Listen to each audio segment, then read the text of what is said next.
Hello guys, weekend চলে এসেছে আর আমরা উইকেন্ডে বেরোবো না, সেটা কি হতে পারে?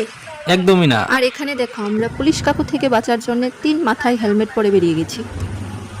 তারপর চলে এলাম ডিম সাগর, আর এখানে চিকেন পকোড়া দেখে লুপ সামলাতে না পেরে চট করে নিয়ে নিলাম 1 প্লেট।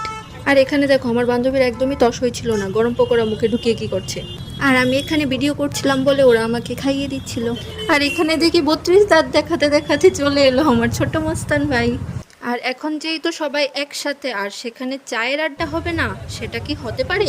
একদমই না। তারপর তো চায়ের সাথে টায়েরও দরকার, তো এখানে আমরা নিয়ে নিলাম কেক আর বিস্কিট।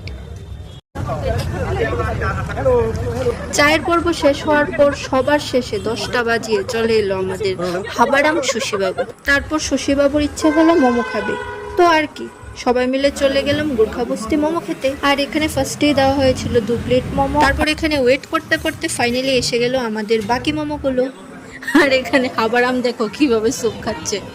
তারপর আর কি, সবাই মোমোর উপর টুটে পড়লো। আর এখানে আমার বান্ধবী সবকিছু খাওয়ার আগে একটা নমস্কার তাকে করতেই হবে। আর এখানে দেখো, ভিডিও করছিলাম বলে আমি আর ভাই মিলে একটু ঢং দেখিয়ে খাচ্ছিলাম। আর এখানে স্যুপটা খেতে যা হয়েছিল না, ওফ।